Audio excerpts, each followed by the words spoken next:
Good evening, everyone. Welcome to the February coaches call. And if this is your first coaches call, you've picked a winner because this one is going to be a doozy. We've got a lot on the agenda for this evening.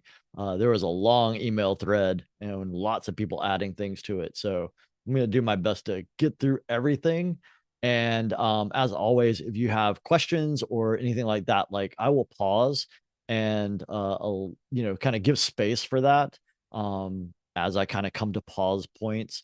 And also, if you're in the chat, I'm not monitoring the chat, but Brian, if you can monitor the chat for me, and that way we'll be able to get the communication in all the different ways. All right. Let's Ready? just kind of start where we normally start, and that would be with our league stats. So, as of today, we're at 51 teams. We have 485 licensed coaches. That's 40 more than we had in January. We've added 8 female coaches and we've added 32 male coaches. We have 842 riders. We've added 39 since last we talked in January. We've had an increase slightly of 18 in high school and 21 in middle school. And then we have had kind of a big jump in our TTC hours here in the middle of winter. And we've gone from what we had last week, we've added, or excuse me, last month, we've added 310 and a half TTC hours. So we're sitting at 1764.3 TTC hours.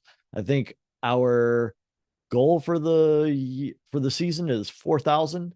So we're well on our way for that. Seeing as how when it gets nicer, probably we'll have more work being done. Let's take a look at some important dates. And so the big ones are these ones that are up front. Um, we've got February 21st is going to be the final day for category placement petitions for Salisbury. So if you have a student athlete that is wanting to petition for a different category than what they've been placed into, February 21st is your final day to do that, and it actually take effect for Salisbury. Also, February 23rd at 11:59 p.m., the regular registration for this first competition event in Salisbury is going to end. And that is the $35 price for the event. And that begins the late registration period on February 24th. And that runs until February 27th at 11:59 p.m. That's when late registration ends. And late registration, remember, there's a $10 charge extra. So it's $45 to register in that late registration window. And that Thursday at 11:59 p.m. is the final time to register for the competition event that is going to be in Salisbury that weekend. Um, in addition to that, February 26th is going to be the town hall for the Star Road Showdown. And there's going to be a Zoom link that will be coming out in the next single track times. And there's also going to be a Team Snap email the morning of. With Team Snap, we can actually email everyone in the league. Everyone that is in Team Snap will get it. I know there's been some issues with the links, so we will work on that and see if we can kind of make sure that that's nice and clean. But there will be that link to the Zoom meeting in the single track times. So that's the default. If you can't get in through the TeamSnap email link, go to the single track times and grab it there. Also, on that Wednesday, the call up list will be published on the league website, and that will be for everyone that's registered up until that point. And so, because we have late registration ending the following day, on Friday, February 28th, we'll have an updated call up list published on the league website that will capture any of those student athletes that registered late. And then the rest, March 1st and 2nd, competition event number one at Salisbury Community Park. And then all the others are just our competition events that we have coming up. I'm not going to belabor those dates because right now, focus is all on Salisbury. All right, I'm going to pause there to see if anyone has any questions about the dates, concerns, or anything like that that they would like to share or bring up now.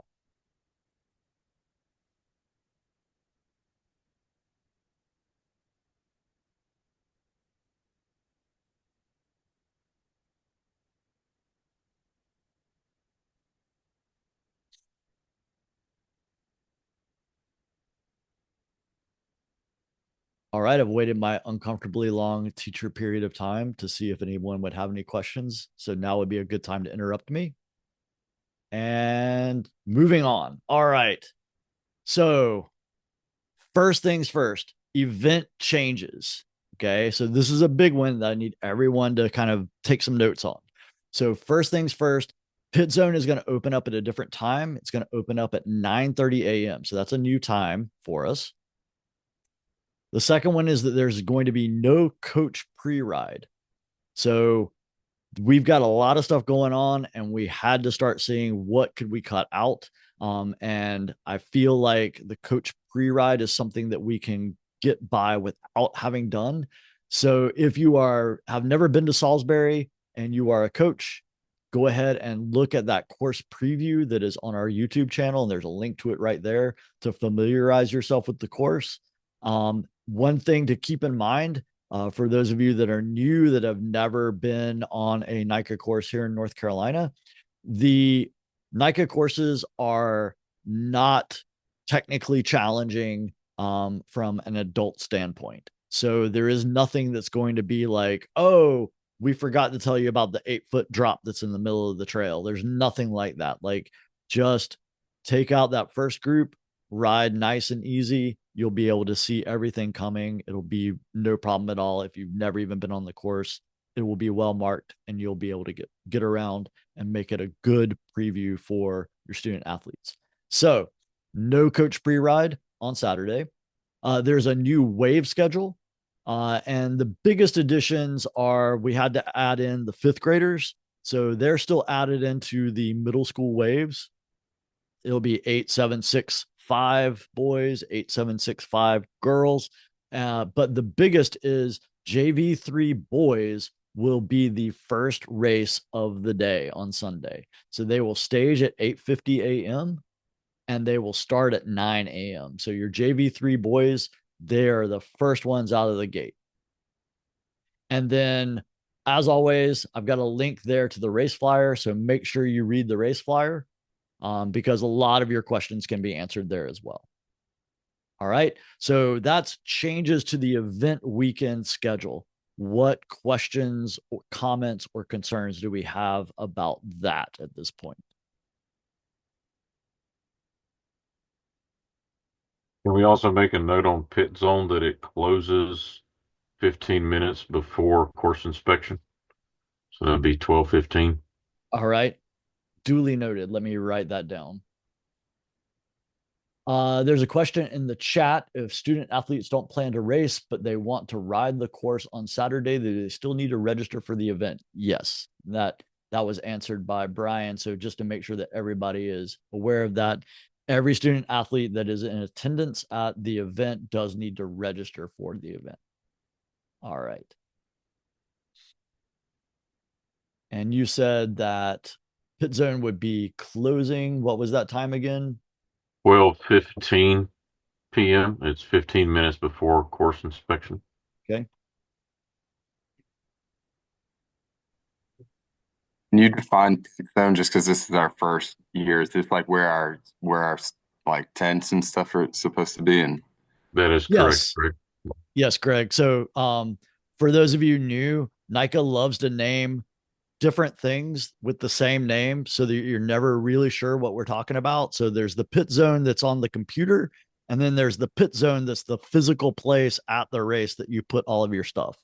So the confusion will only intensify from here, hopefully.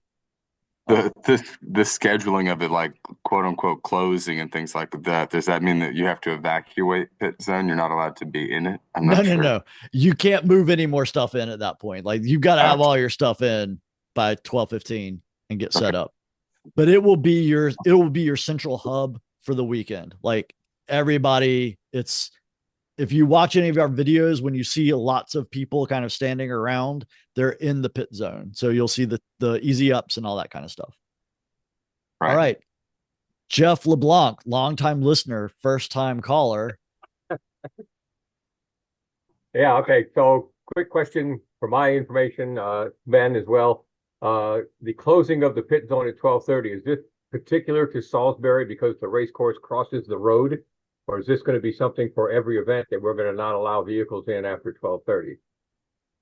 Salisbury is, as you indicated, the course crosses the road that vehicles come in to drop off stuff. So that is the main reason we are Right. closing at 12:15 at Salisbury.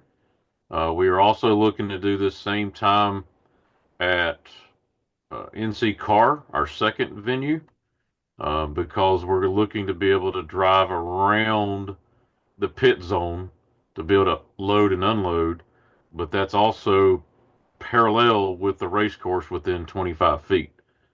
So we're looking to close it at 12:15 at both Salisbury and NC Car at this time, and we'll evaluate as we proceed through the season. So, places like Browns Creek, where the race course never crosses any entrance road, things like that, the pit zone, they'd be allowed to come in a longer period of time to drop off things in the pit zone.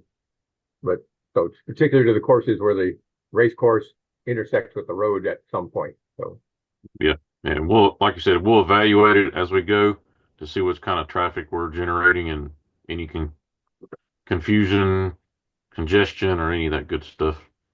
okay, yep. All right. Next on our agenda. So there are several free things to sign up for in Pit Zone along with the competition events. So they are things like the Grit Pre-Ride, TTC activities, those sorts of things. And we're noticing that we're getting a lot of people signing up for those things. And it's not even people who are registering for the competition event. And we've reached out and contacted some of these people, and they've said that they don't even plan on coming, but their coach told them that they need to sign up for everything because the spots go fast. And even if they aren't sure that they're going to come, they want to make sure that they're registered so that if they do come, they can actually be a part of it. This is causing a lot of issues. And primarily we're looking at, like, if we've got 100 kids that are registered for the Grit Pre-Ride, we've got to figure out all the volunteers and get all the people that we need to handle that number of people. And there's a lot of work on the back end that has to be done for that. But then if 20 kids show up and 80 don't, like, we've done a lot of work to make that happen that we didn't need to.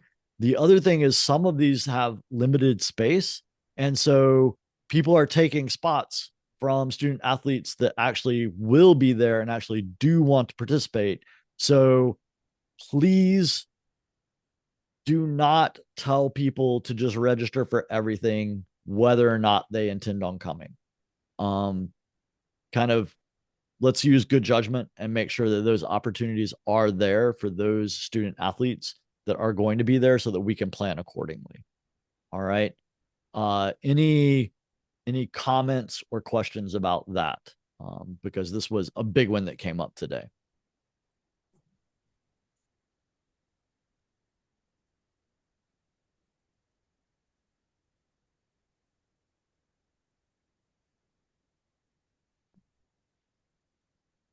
All right.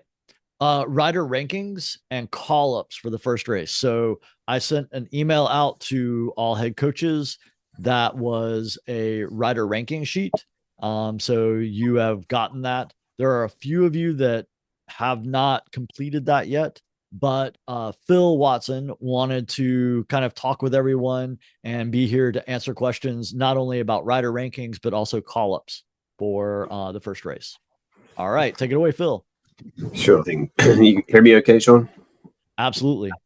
Fantastic. Okay, so I'll talk you through the process for how we define call-ups, and that will also help for anyone who's uncertain about it, illustrate how we use the rankings that Sean was just referring to.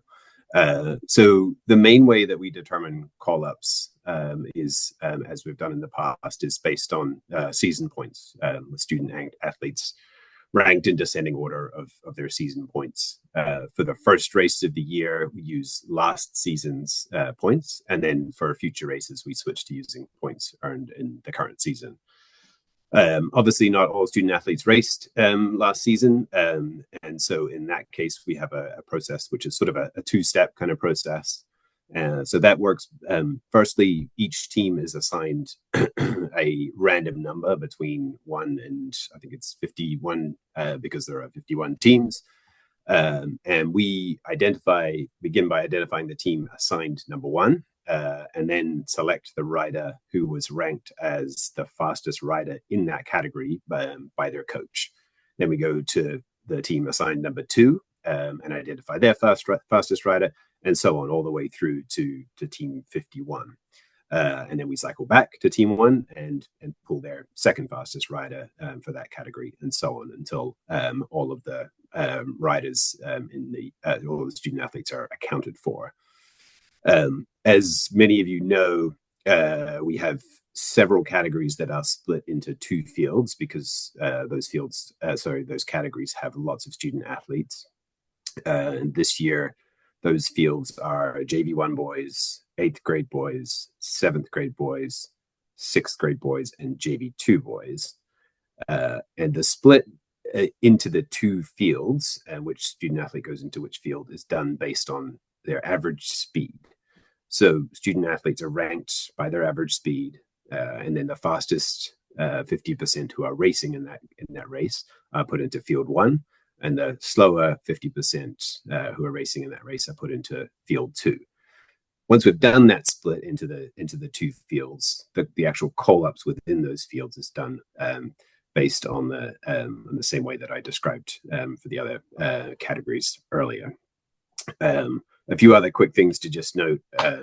The series leader for the races is always in call-up position 1.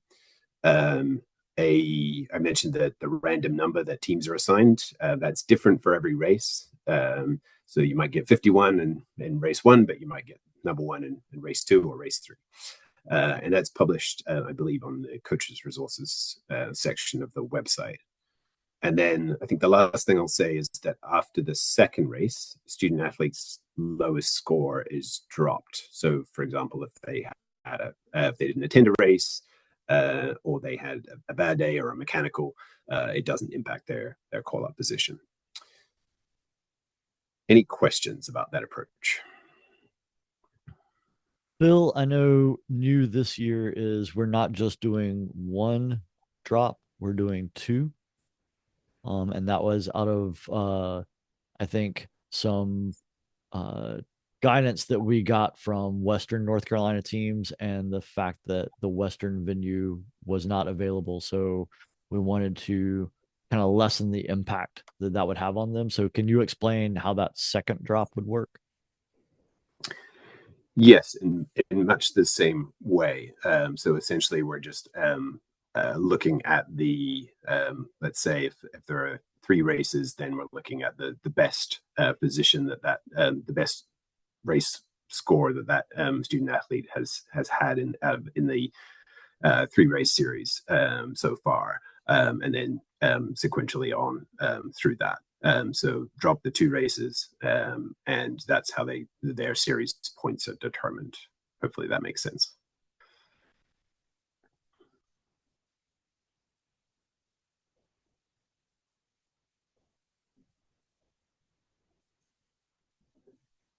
All right. Any questions on that?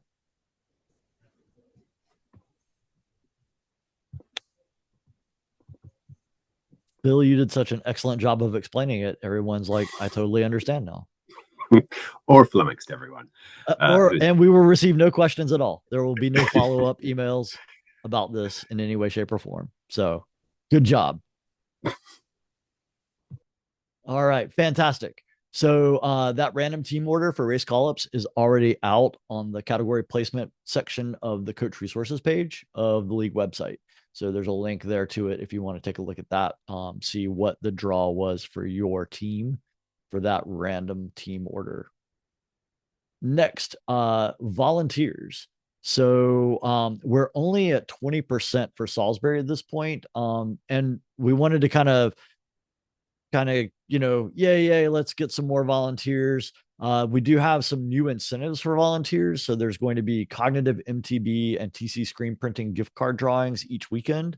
And we need more help for Fridays. And if you get in there and get to work on Fridays, that means that you get an early pit zone access and can kind of get your things dropped off in pit zone before Saturday morning, if I'm not mistaken. Is that correct, Ben?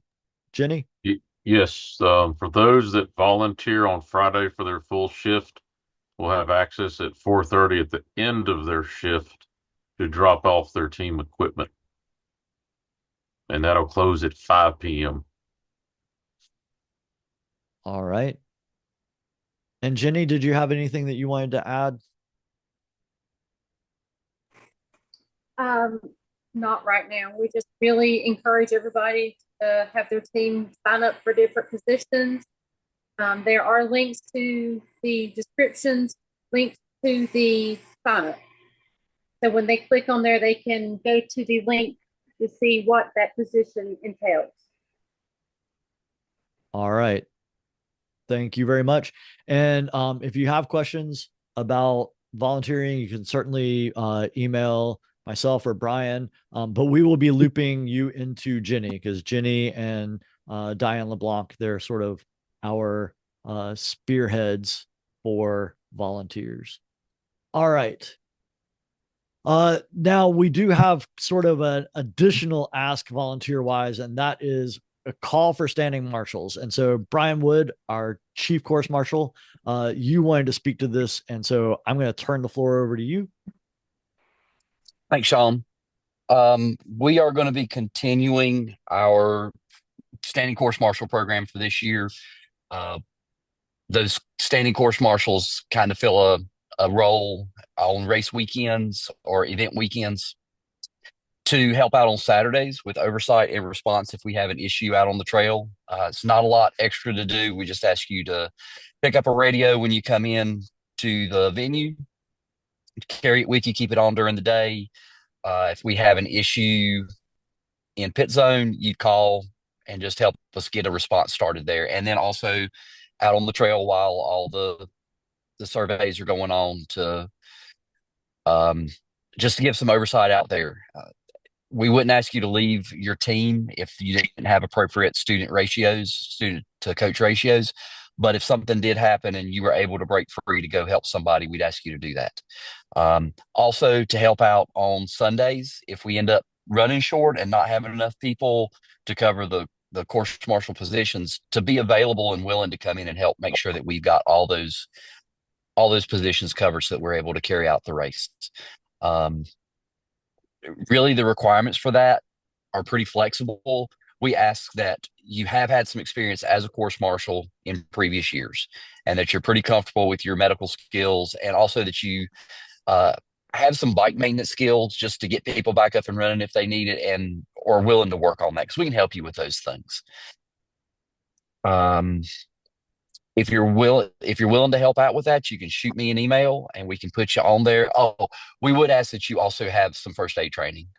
We've had some people in the past that were level 1 coaches that wanted to help, but didn't necessarily have first aid or wilderness first aid. Wilderness first aid's really helpful, but talk to us and talk to me and let me know what your qualifications are. If you're in a position that maybe you're a PA or you're an ER, you're providing service in an ER as a doctor or a nurse or a PA or something like that, and you just haven't gotten to that point to get that into pit zone yet, come talk to me and we'll figure those things out, because we've had some people with some really high qualifications that didn't think they'd be able to help, but we can make that happen. It's just going to take a lot of communication to do that. So shoot me an email, and we ask that you be available for most of the events. We'll get you a really cool t-shirt to wear, and we're just going to fill those roles and make sure we can carry out our races. And if you have any questions, let me know tonight or shoot me an email. Thanks, Sean. No problem. And so just to clarify, you're Brian at northcarolinamtb.org, but it's BRYAN. No, I am B Wood. Okay. If I'm not mistaken. B Wood at okay. North Carolina MTB. Yep. I don't get my full name. I stole your full name. Sorry, Brian. I pronounce the same, but B Wood at North Carolina MTB, and I just put that in the chat window. Okay. Replied to Tamara, who asked that question. Thank you, Tamara. All right.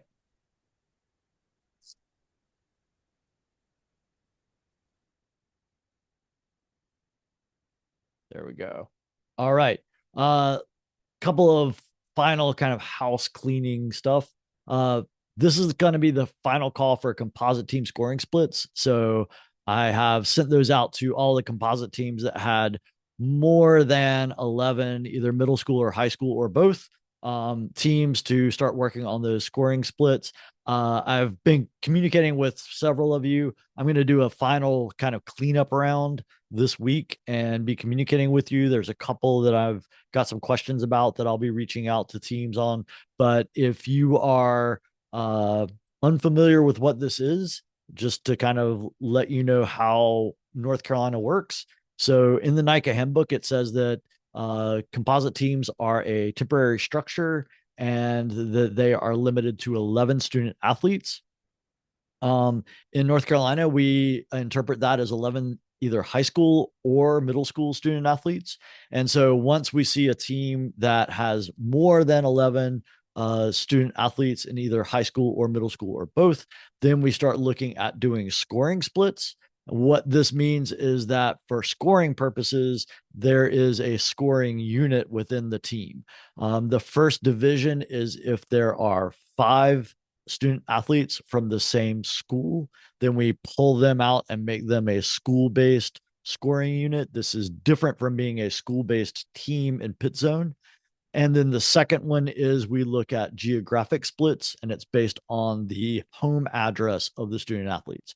So those are the 2 criteria we look at to split those up and get them working. And this is designed to be sort of a road map towards becoming school-based teams. So it's helping our composite teams manage growth and spin off those school-based teams as appropriate. So instead of just making it a hard cut, like this year, you've got to have separate teams. Now it is kind of guiding you along for a couple of seasons to see if that scoring split stays durable. If the school is getting bigger, we can have that growth and then manage that as a separate team down the road instead of right this moment. Are there any questions about composite team scoring splits? From those of you that I've been in communication with, I'll be happy to stay after if you have more questions that are specific to your team. And then last but not least, head coaches and team directors. So there's been a couple of times that I've found that a student athlete is on the wrong team. And I'm not sure if they are practicing with their team they're supposed to be, but they've just not been moved over in pit zone. Those are things that are very, very important for our team directors to look at, like making sure that everybody who shows up is active in pit zone, making sure that everyone is listed as practice ready for a student athlete, making sure that our coaches are at least level 1 and are filling their roles appropriately. So I want to make sure that team directors are going in routinely with your pit zone and looking at that so that you make sure that everybody who is coming is supposed to be coming, because we want to make sure that that is all there and the way it should be. Also, we want to make sure that team directors, you are managing our coaches as things expire and their license level might go down, that you're communicating with them on that, and that you are making sure that they're only fulfilling team roles that are appropriate for the license level that they have, not the license level that they had and will have, but the one that they currently have. So those 2 things are very important. Last but not least, when I pulled all of the student athletes to start looking at our scoring splits, there are a lot of student athletes that have not registered that are still on your team rosters. And I see that there are coaches as well that are on your team pit zones as active, but they have not registered. So when I pull it based on active, anybody that you see grayed out that hasn't registered, they're showing up to me as being an active participant on your team. I have to dig deeper to find that they haven't registered. So what I'd like to ask you to do now is let's go through and clean house and deactivate everybody that hasn't registered at this point. We can always reactivate them later. So you've got student athletes that have not registered at this point. Go ahead and deactivate them. If they pop up this week, they pop up tomorrow, and they're like, oh my goodness, I want to be a part of NICA. Let me know, and I can reactivate them, and they can just join your team as quickly as that. So let's do some cleanup, and that will make our reports look a lot better. And we'll have a lot less stuff to kind of sift through. All right. Any questions about that? Sean, this is Brian Dixon. I got a question. I can't figure out how to raise my hand, so I'm sorry about that. Okay. Like you'd think it was my first day on Zoom. All right. We tried to get access to the team scoring split thing, but we had to like request access. We did it twice. We never actually got back. So we're trying, but we can't get access to that scoring split. Yeah, I hit edit every time. I got all those, like the one from the Henderson Hellbenders Gmail account. Yeah. You got edit access. I gave it to you that night as soon as I got the notification. Okay. Sorry about that, man. We'll get it in as soon as we can. Yeah, no worries. No worries. All right. Chris Novak, I see that you've got your hand up. Yes. Can you hear me? Yes. All right. My microphone wasn't working earlier. So, cool. So to the pit zone thing with trying to clean up, Bill's not on, but Bill might know the answers to this, but he's not on this call. So I'll ask just in case. So when you see not registered, that's the stuff you want cleaned up? Yep. When we have click on that person and just click deactivate. When we have folks that are gray, but they're registered, because in our case, we practice 4 teams together. So we have coaches that are on all the teams that make sure we have good coverage and everyone's in. Those we leave alone, right? They need to go in and sign their stuff. Right. Okay. Because they're inactive on that team. So they need to go in and they don't have to do all the trainings again. They just need to go in and just like sign all the little paperwork again, and then they're all good. So, just tell them like, do that, hey, don't deregister them, or unregister them. Just make them do that. Okay, cool. Yep. Got it. 100%. Thank you. Great question. Yeah. Pit zone is it's taken me a lot of years to learn a little bit about it, and I always discover new things all the time.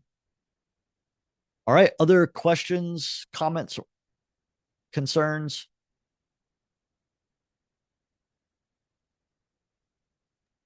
All right. Yes, Ben Harbor. Yeah, I did put in the chat, and I think it'll be going on our volunteer list of positions. Is we have sent an email out and now a call out for student athletes to lead the league and our national anthem at our events. So socialize that within your teams, please. So singers and or instrumentalists. Yes. All right. Perfect. And then the last thing that I want to bring up is what we talked about last time with our move from rules to standards and talking about reframing our rules so that we've got standards. And you're going to hear this throughout the weekend at competition events. We will have reminders. And so I just want to kind of talk a little bit about what those things are. So be present, be prepared, and be polite. So being present, earbuds, anything that is a distraction that you are not supposed to have, that is all about being present. So it's an easy shorthand for student athletes to look at each other, parents to look at student athletes, coaches to look at student athletes and go, are you being present? And if you are messaging this through your team, then they will know earbuds and things like that need to be out. Remember that the exception to earbuds and helmets is whenever student athletes are on a trainer. And then the qualifier that I have for that came up last season is that does not count for rollers. So if you have a student athlete who is riding rollers, they can have earbuds in, but they must have a helmet on. But a trainer, because the bike is stationary and held up, they don't have to have their helmet on, but that's the only time that they do not have to have a helmet on if they are straddling a bike. Be prepared. So making sure that student athletes have everything that they need. Helmets are on, strapped. They've got all the stuff for their race. They're good to go. Race plates are on the bike from the moment they arrive at the race venue until the end of the competition event weekend. That way we have that ability to look at a student athlete and know who they are. And then be polite. This really doesn't require much explanation, but to kind of put some finer points to it, making sure that we're respecting course tape, making sure that we're respecting course crossings. And for parents, please, please, please, please, please start having the dog leash and 50-foot conversation so that that doesn't become an issue. If we can all work together on this and message these standards as being, this is the way we do things in North Carolina, then my goal is to have a competition event where there are 0 penalties levied for anything. That's my fervent wish this season. So help me make that happen. All right. Any other questions, comments, or topics that we need to discuss before I turn you all loose?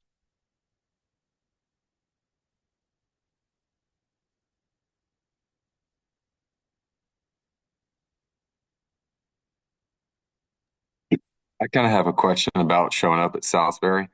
Yes.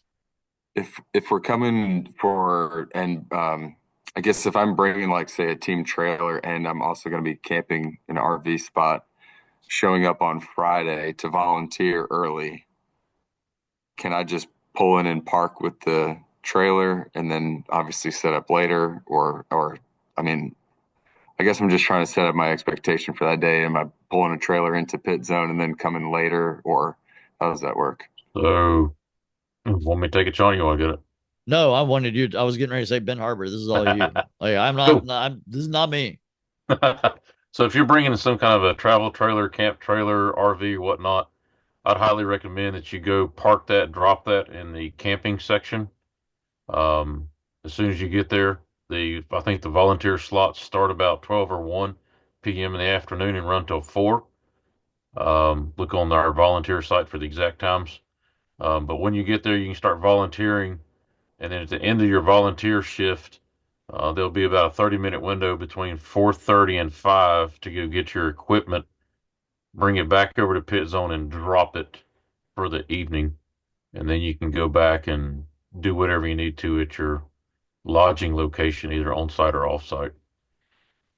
So what we have, like, a team trailer. I've kind of like seen that seems to be what a lot of teams have, right? For the race setup and easy ups and things like that. Is that true?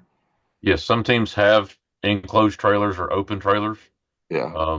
That's when the on the field pit zone, if we want to call it that now, that's where you would take that trailer and vehicle.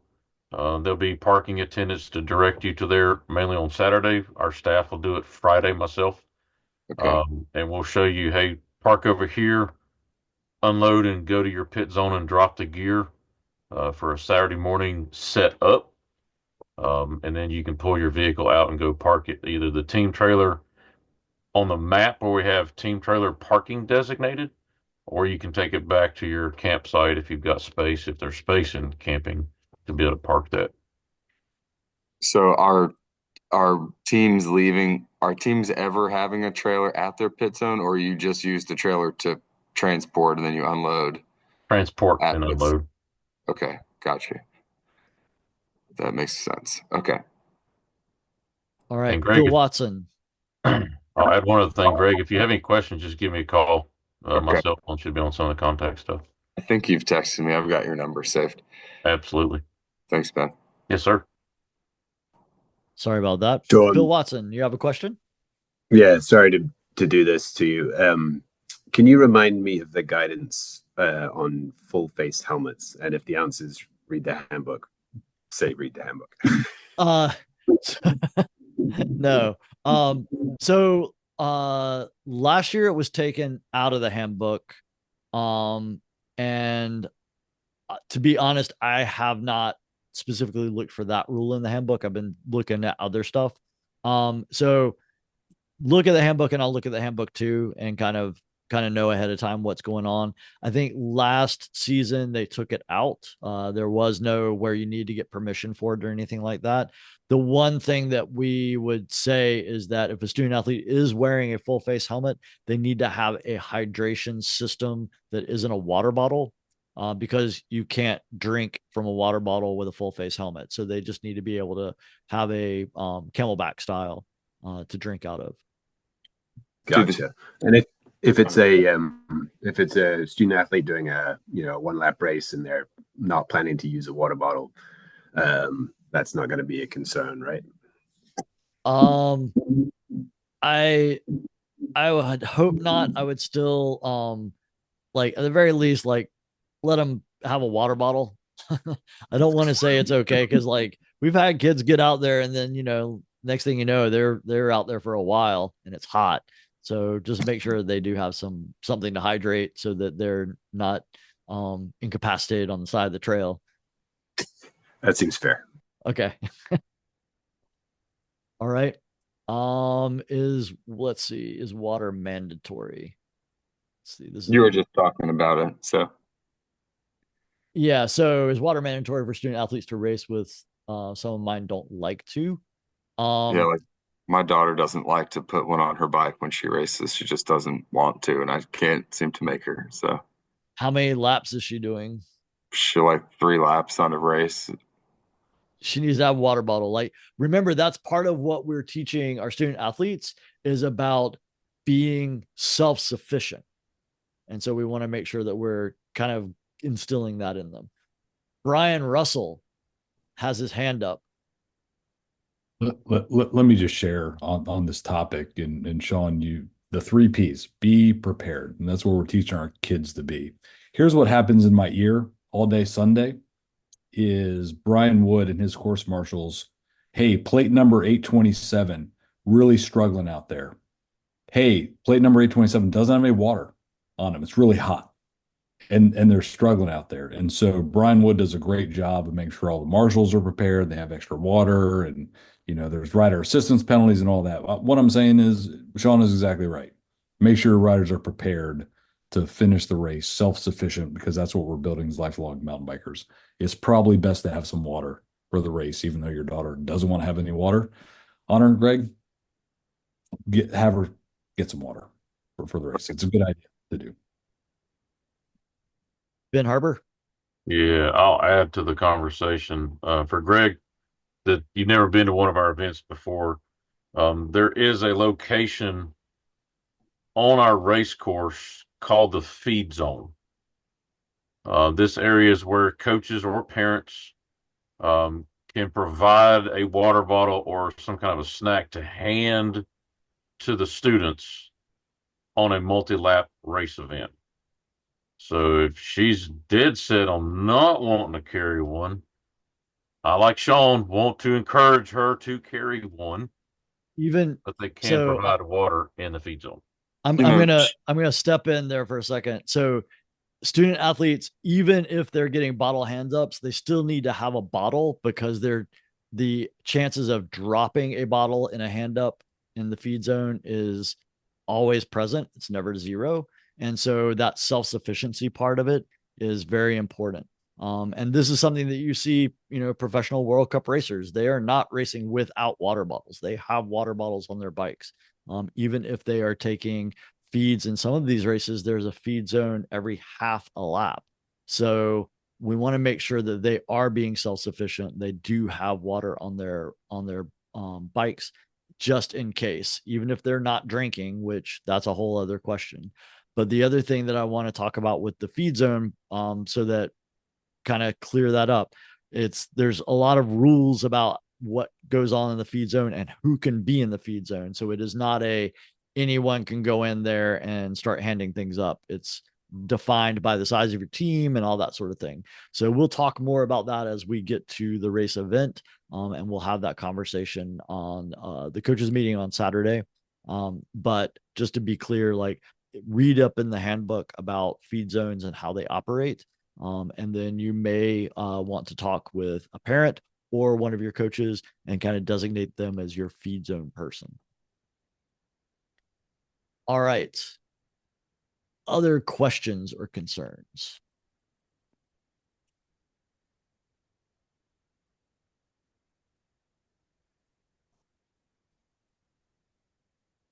All right. This was kind of a long one. I'm going to stop our recording here.